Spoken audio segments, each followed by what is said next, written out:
আর যে ছেলের নিজের ক্ষমতায় বাড়ি করে কিংবা বাসা ভাড়া করে নিজের স্ত্রীকে রাখার মতো উপার্জন নেই, তাকে কোনো বাবা মা নিজে উদ্যোগ নিয়ে বিয়ে দেবেন না। বর্তমান সময়ে চারিদিকে যা দেখছি তাতে মনে হয় প্রত্যেক বাবা মায়ের উচিত বেঁচে থাকতে নিজের বাড়িতে ছেলে এবং ছেলের বউকে পার্মানেন্টলি না আশ্রয় দিয়ে কোনো ভাড়া বাসায় বা ছেলের নিজের ক্ষমতায় ক্রয় করা কোনো বাসা বাড়িতে নিজেকে সংসার পাততে বলা। এ ব্যাপারে বাবা মাকে স্ট্রং সিদ্ধান্ত নিতে হবে। পুত্র স্নেহে দুর্বল হলে চলবে না। আর মৃত্যুর আগ পর্যন্ত কোনো বিষয় সম্পত্তি সন্তানের নামে লিখে দেবেন না। মৃত্যুর পর ওয়ারিশান সূত্রে তারা সম্পত্তির মালিকানা এমনিতেই পেয়ে যাবে। বৃদ্ধ বয়সে হেল্পিং হ্যান্ডের সাহায্য নিন, অনেক শান্তিতে থাকবেন। খুব অসুবিধা হলে বৃদ্ধাশ্রমের হেল্প নিন।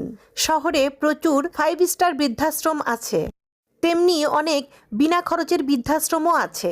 আপনার সামর্থ্য অনুযায়ী চয়েস করুন। ইউটিউব সার্চ করলেই ডিটেলস পেয়ে যাবেন। ছেলের সংসারের অসম্মানের অন্যের চেয়ে বৃদ্ধাশ্রমের অন্ন অনেক বেশি সম্মানের। ইয়াং বয়সে যে কষ্ট সহ্য করা যায়, বৃদ্ধ বয়সে অসুস্থ ক্ষয়িষ্ণু শরীরে সেই কষ্ট সহ্য করা খুবই কষ্টকর। নিজের সঞ্চিত টাকা পয়সা সম্পত্তির দলিল সব নিজের কাছে রাখুন। বর্তমান সমাজ ব্যবস্থায় ওটাই আপনার বৃদ্ধ বয়সের শক্তিশালী অবলম্বন। আমার ছেলে সোনার ছেলে, এই ভুল ধারণা ত্যাগ করুন।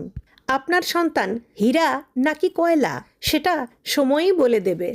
বহু ছেলেমেয়েরা কর্মসূত্রে শহরের বাইরে বা দেশের বাইরে থাকেন।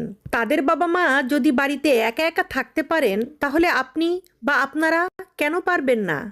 আপনার সন্তানের যদি মানসিকতা ভালো হয়, তাহলে সে দূর দেশে থেকেও আপনার সঙ্গে নিয়মিত যোগাযোগ রাখতে পারবেন, আপনার দেখাশোনাও করতে পারবেন। সবটাই তার ইচ্ছের উপর নির্ভর করছে। এই ডিজিটাল যুগে গোটা পৃথিবী এখন মানুষের হাতের মুঠোয়।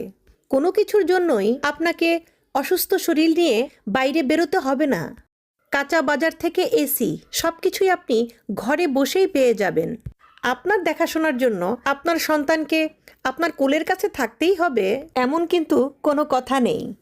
বাড়ির electric bill, gas booking, mobile recharge, আরও আছে পানির মেশিনের সার্ভিসিং, এসি সার্ভিসিং, বাবা মায়ের ওষুধপত্র থেকে মুদিখানার সামগ্রী, অ্যাম্বুলেন্স থেকে নার্সিংহোম পরিষেবা, সব কিছুই ইচ্ছে থাকলে দূরে থেকেও সুন্দরভাবে পরিচালনা করা যায়।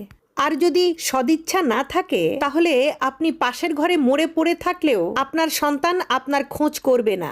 শুনতে খারাপ লাগলেও এটাই বর্তমান বাস্তবতা। আপনি যদি নিজের অভিভাবকত্বে বাস করেন, তাহলে আপনি সহৃদয় বহু মানুষের হেল্প পাবেন। আর আপনি যদি আপনার সন্তানের অভিভাবকত্বেই থাকেন, তাহলে আপনার সন্তানের কদর্য ব্যবহারের কারণে আত্মসম্মান রক্ষার্থে তারা কেউ আপনার ঘরের ছায়াও মাড়াবে না। এবার আপনি ঠিক করুন আপনি কি করবেন।